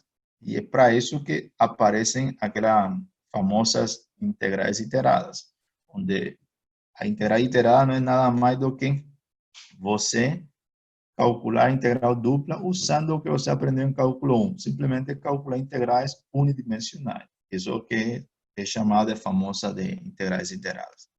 Alguém tem alguma dúvida? Quem que eu continue? Eu estou animado, então vou demorar mais uns 20 minutos e a gente acaba. Topa? Professor, Oi. é que eu só queria pedir desculpa pela sugestão do amarelo. Não, tudo bem, não tem problema não. Estamos democráticos, então, se alguém não puder, amarelo, a gente troca, não tem problema. Posso continuar, pessoal? Pode, Só que pode. Professor, já. eu não entendi o que aconteceu com 1 sobre n ao cubo. 1 Você sobre n ao entendeu? cubo. Aham. Esse 1 sobre n ao cubo, ele desaparece, né? Porque esse n ao cubo daqui, esse n ao cubo aqui, você está vendo? Estou marcando. Ele distribui para cada um. Distribui um n para cá, distribui um n para esse e distribui um n para esse. Então, na hora que você distribui um n para cada um desses, n sobre n dá 1. N mais 1 sobre n, isso converte para 1 no infinito. E 2n mais 1 sobre n converte para 2 no infinito. Então, ao final de contas, o numerador converte para 2 e o denominador é constante igual a 6. Então, seria 2 sextos, que daria 1 terço. Tá certo? Mas não continuaria um n ao quadrado no denominador? Um n ao quadrado? Não, porque você ficaria... Porque que eu passei, na verdade, eu dei o n ao cubo e eu separei em 3. Separei em n vezes n vezes n. Aí o primeiro n eu dou para o n. O segundo n eu dou para n mais 1. E o terceiro n eu dou para 2n mais 1. Entendi. Aí, depois passa o limite. Então, esse limite vai dar 2 e embaixo vai dar 6. Tá certo? Certo. Perfeito. Então, podemos continuar, pessoal? Podemos? Perfeito. Então, vamos agora para a parte que todo mundo está interessado em como calcular integrais iteradas, né? E usando o cálculo 1. Então, vamos passar rapidamente para a parte de integrais iteradas. São que horas? Alguém pode me falar? 11h34. Ainda faltam 20 minutos para acabar a nossa aula. Tudo bem. Então, o que são as integrais iteradas? É exatamente você colocar em prática o que você aprendeu em cálculo 1 para calcular integrais duplas sobre retângulos. Isso também vai ser válido para outras regiões mais gerais, mas vamos focar em retângulo. Então, só um desenho vai fazer com que você abra sua mente. Só um desenho. Olha só. Imagina que você está em dimensão 3. Você aqui tem seu retângulo base, né? R, que é o produto de A a B. Esse CD. Esse retângulo, ele se projeta, né, sobre uma superfície aqui. Deixa eu fazer uma coisa bonita. Esse retângulo se projeta sobre uma superfície aqui.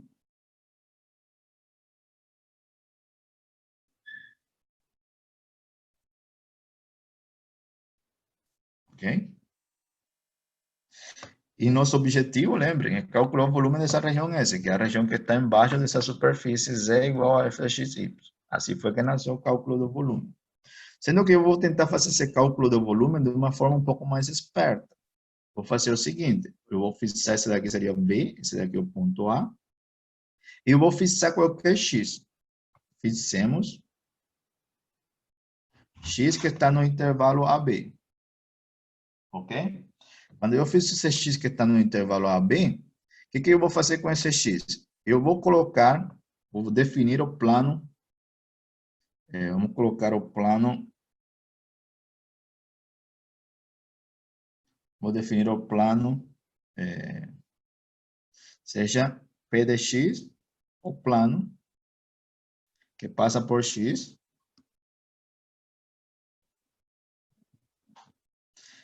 passa por X e é paralelo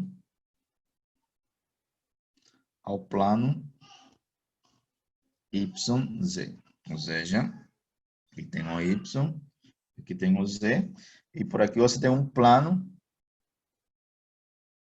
que é paralelo ao plano da frente, né? O plano da nossa frente, e interseta a tua superfície, ok? Então, você tem o plano P de X, Y. Então, chama esse de X simplesmente a interseção de tu sólido, né?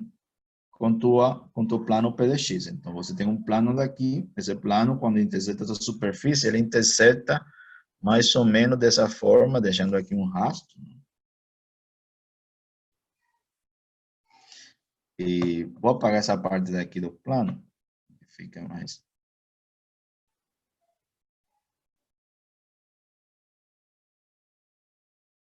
ok? Então, você tem esse plano daqui. E esse plano P de X, ele interseta tu sólido em uma região, ok? Essa região daqui, que é a região em laranja, essa região está definida simplesmente como a região que está embaixo dessa curvinha daqui, ok? Que é a curvinha y igual a f de x y, onde esse x está fixo e o y varia entre C e D. Aqui está o D e aqui está o C, ok? E essa variação de y faz com que, quando eu fixo o x, você crie uma curva em cima da tua superfície, que exatamente é a curva que é a interseção do plano P de x com o sólido, com a superfície, ok? Então, você pode se perguntar, olha, quem é a área dessa região em vermelho? Quem é a área desse dx? Ok? Só um instantinho que minha filha está gritando.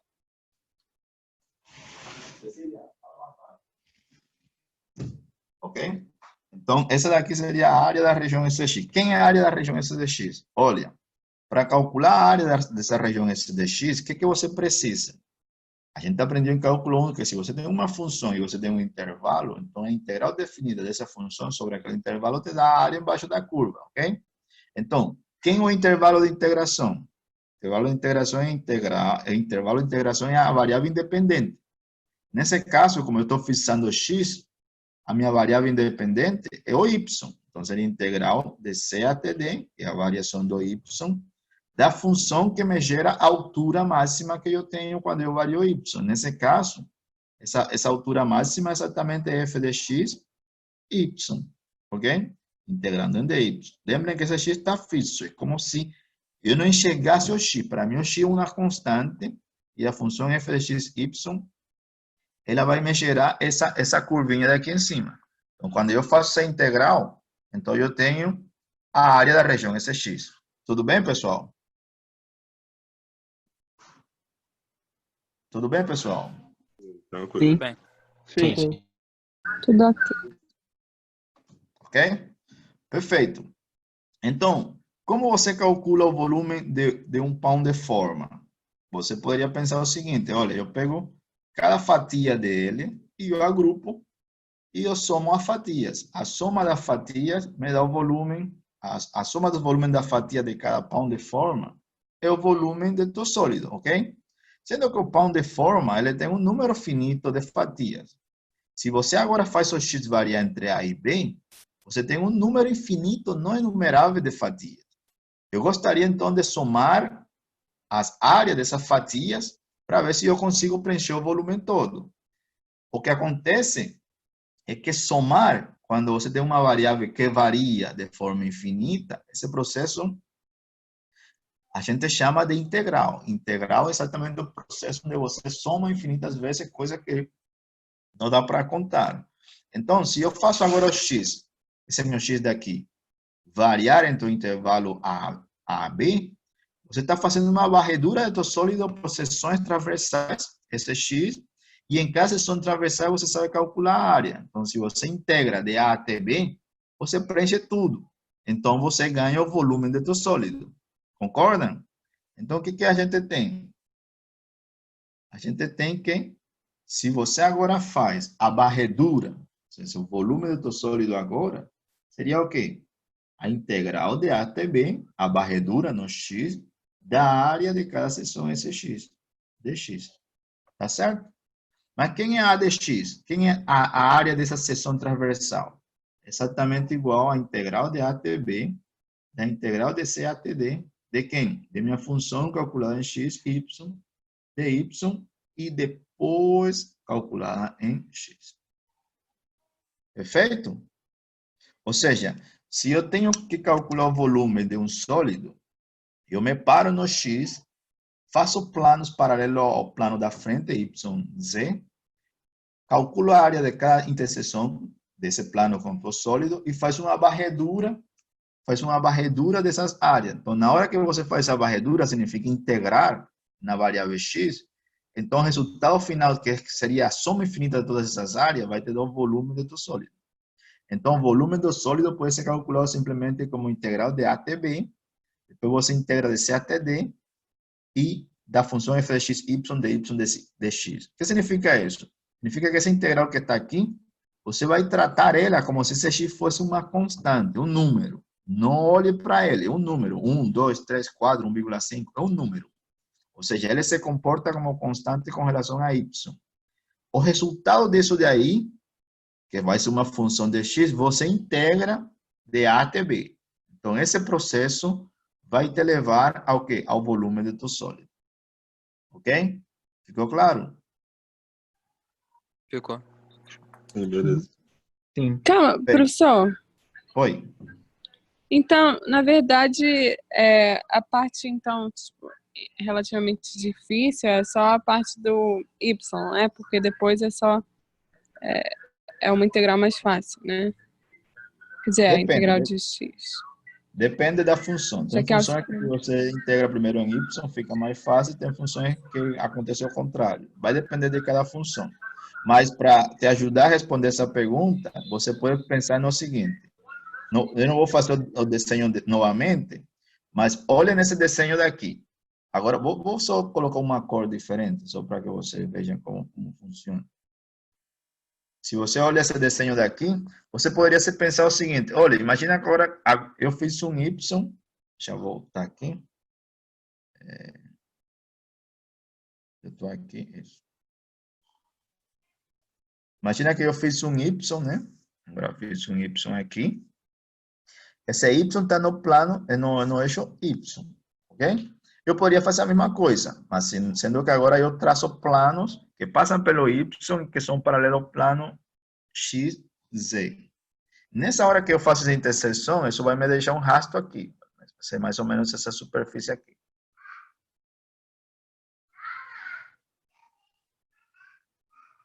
Concorda? Então aqui você fica uma superfície transversal, mas a superfície agora é uma fatia de pão ao contrário, não uma fatia de pão onde o x varia, senão onde o y varia.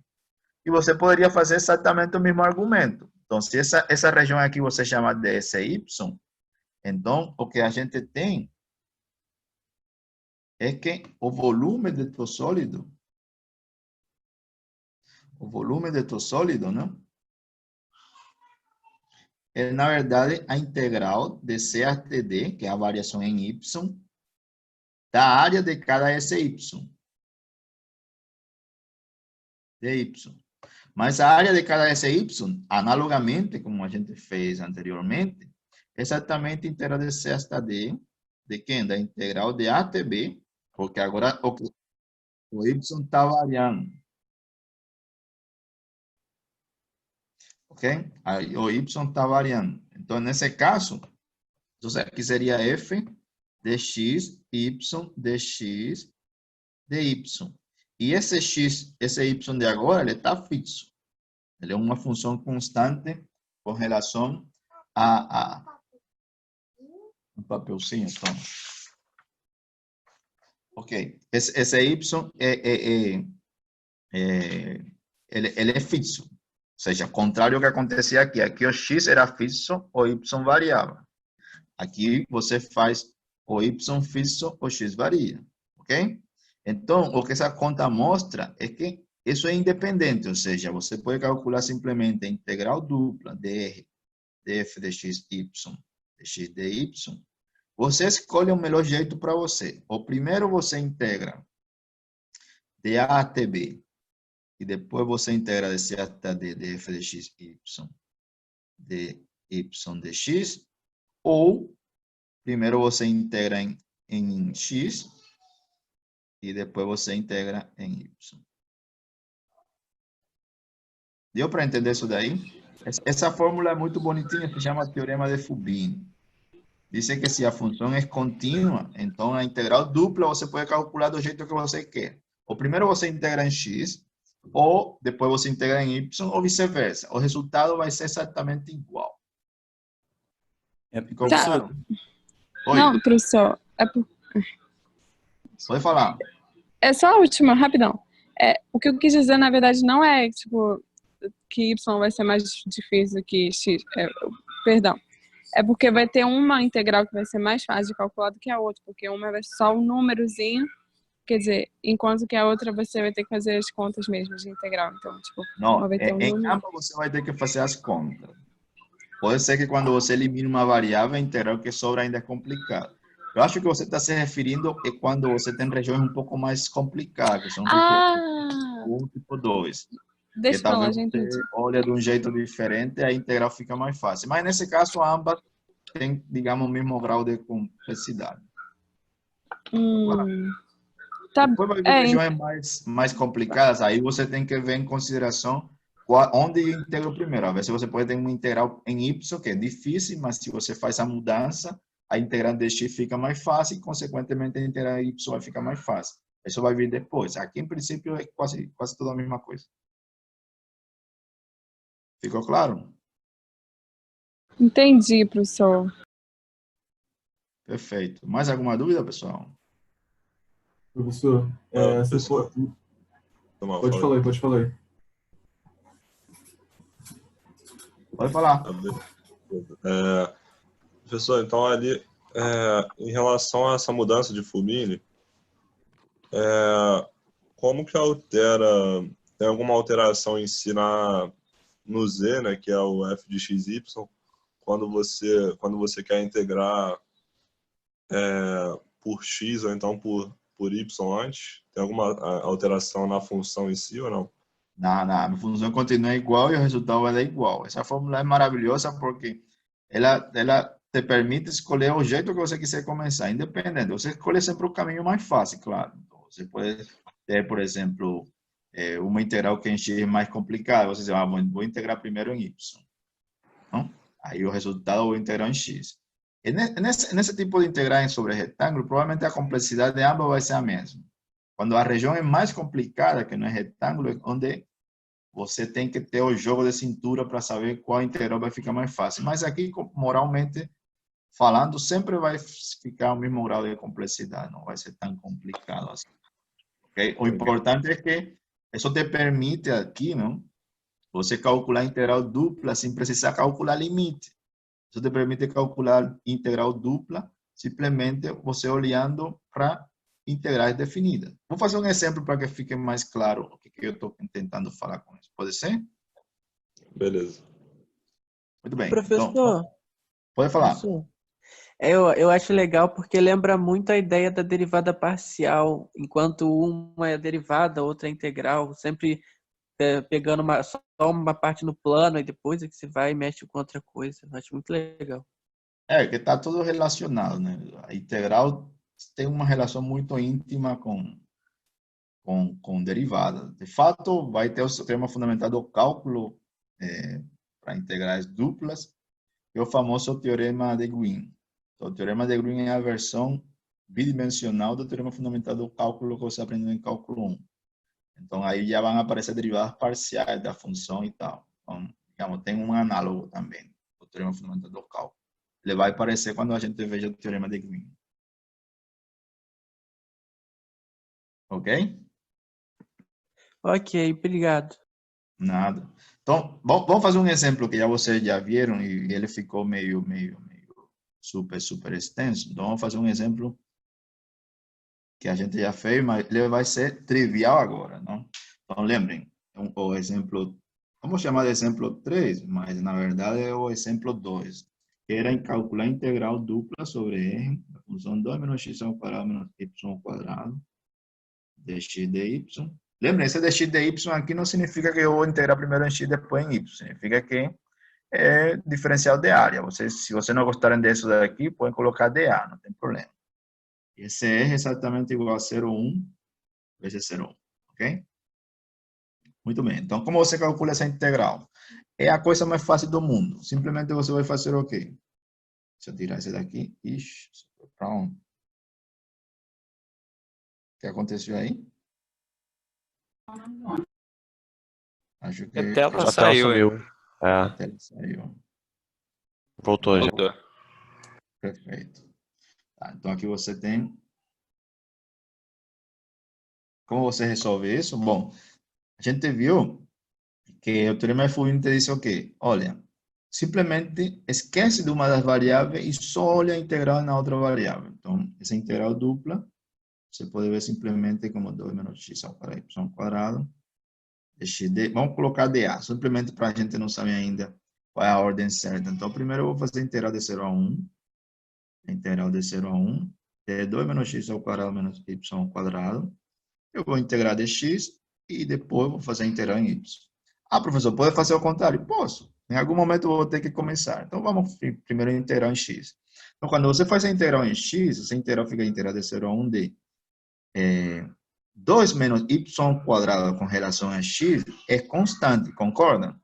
Não varia. Y é uma constante. Então, essa integral pode ser escrita como integral de 0 a 1 de 2 menos y ao quadrado de x menos a integral de 0 até 1 de x ao quadrado de x e o resultado tudo eu vou integrar em y. Se você olha essa integral aqui, é um número. Então, se você integra desde A até B um número, isso simplesmente é constante vezes o tamanho do intervalo. Então, como o tamanho do intervalo aqui é 1, então isso seria igual a integral de 0 até 1 de quem? De 2 menos y ao quadrado. Concordam ou discordam? Essa primeira integral é exatamente igual a isso. Por quê? Porque o tamanho do intervalo é 1 e a constante é exatamente 2 menos y ao quadrado. Lembrem que esse y ao quadrado é constante com relação a x. Então, você pode pensar que ele é um número, 2, 3, 4, tanto faz. Okay? É um número e não depende de x. Então, essa é a primeira integral, dá 2 menos y ao quadrado. Beleza? Beleza. Tudo bem. Esse lado daqui, agora, se é uma integral de x, então você aprendeu em cálculo 1 que essa integral é exatamente igual a x ao cubo sobre 3 calculado entre 0 e 1. E o resultado você integra em y. Ok? Essa integral de x ao quadrado de x, quando você faz x ao cubo sobre 3, simplesmente você avalia no 1 e depois avalia no 0. Então, essa integral ficaria integral de 0 a 1, de 2 menos y ao quadrado, menos, avaliando primeiro no 1, porque se avaliar no 0 dá 0, daria 1/3. Seria dy. Ok? Agora, 2 menos 1/3 dá exatamente 5/3. Então, seria 5/3 menos, não? Porque a integral de 0 a 1 de 5/3 é 5/3, menos a integral de 0 a 1 de y ao quadrado de y. Beleza? Tudo bem? E novamente essa integral agora é exatamente usando a regrinha de teorema fundamental do cálculo. Y ao cubo sobre 3 calculado entre 0 e 1. Isso é exatamente igual a, que a 5/3 menos 1/3. Que é exatamente igual a 4/3. Tá certo? Entendi. E se você olhar no exemplo anterior, bom, se você não tem como olhar, mas se a gente olha no exemplo anterior, vamos ver se eu consigo achar ele aqui.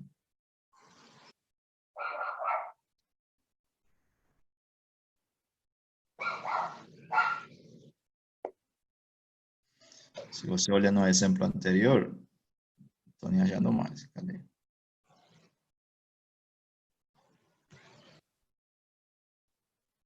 Bom, você lembra que o resultado dessa integral aqui dava exatamente 4/3, né? Sumiu.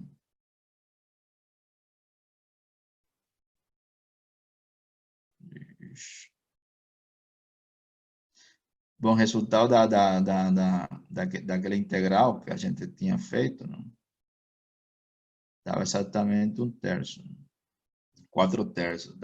Dava 2 menos 2/3, que era 4/3. Você lembra? Sim, beleza. Então, isso significa que, se você usa o teorema de Fubini, não? Ou aquelas integrais iteradas, aquela integral que você tinha que calcular aquele limite m e n vai para o infinito, de m vezes m mais 1 sobre, vezes 2n mais 1 sobre m, isso convergia para 2/6, ou 1/3. Esse limite é uma coisa muito técnica, muito complicada para ser calculada. Não complicada, mas muito grande, né? Muita conta. Esse processo de você simplesmente ignorar uma das variáveis e integrar com relação à outra, ele só reduz o problema a 3 linhas. Então, o teorema de Fubini ele é muito poderoso. Ele, digamos que é a primeira ferramenta que você tem de forma prática, né, para calcular uma integral dupla, ok? Dessa forma, você pode fazer com outra função. Vamos fazer o último exemplo só para terminar com a aula, porque tem gente muito cansada aí. Então, vamos tentar fazer o último exemplo, onde você vai ver que como se calcula em uma integral iterada, por exemplo. Esse é o exemplo 4.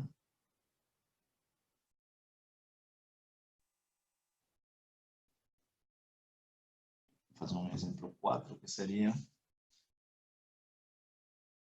Vou fazer um pouco mais... Vou fazer uma simples. Integral de 1 até 3, de 0 até 1, de 1 mais 4xy, de x de y. Ok? Bom, dica imediatamente para você. Sempre que você fez uma integral onde aparece dx de y e já te dão os limites de integração nessa ordem, então automaticamente o y varia de 1 até 3 e o x varia de 0 até 1. Sempre. Okay? Essa notação significa que o y é o último que você integra, ele está variando de 1 até 3 e o x, que é o primeiro que você integra, está variando de 0 a 1. Ok? Então, como você resolve isso? Simples. Você vai fazer simplesmente uma integral de 1 até 3, e você vai calcular a integral de 0 até 1, de 4 mais xy. Você vai calcular essa integral de x, e depois o resultado integra em y. Então, repare uma coisa. Repare que essa primeira integral seria integral de 0 até 1 de 1. Integral de 0 até 1 de 1 de x é 1. Mas... Essa integral agora é 4xy, mas você está integrando em x. Então, pense que esse 4y é como se fosse a. Lembra? Se você integra a vezes x, então o a sai para fora da integral. Então, você tem que essa integral é exatamente igual a 4y, a integral de 0 até 1 de x, tudo isso de y. Por que tira isso para fora? Porque não depende de x. É uma constante que está multiplicando o x. Ok? E essa integral ficaria, então, integral de 1 até 3, de 1 mais 4y, e aqui ficaria x ao quadrado sobre 2, calculando entre 0 e 1. Fazendo a conta rapidinha, né? Isso daria meio. Então, seria vezes meio de y. Ok? Então, esse 2 cancela com esse 2, então ficaria integral de 1 até 3 de 1. Essa integral de 1 até 3 de 1 de y, de exatamente 1 vezes o tamanho do intervalo, que é 2. Ficaria 2. Mais 2y. Mas quem é 2y, né? E quem é a integral de y? É y ao quadrado sobre 2, calculado de 1 até 3. E essa integral, esse 2 cancela com esse, né? Então, ficaria 2 mais, primeiro você calculou 3, daria 3 ao quadrado, menos, depois você calculou 1, daria 1 ao quadrado. Então, você daria 2 mais 3 ao quadrado dá 9, menos 1 dá 8, então só daria 10. E você pode calcular essa integral do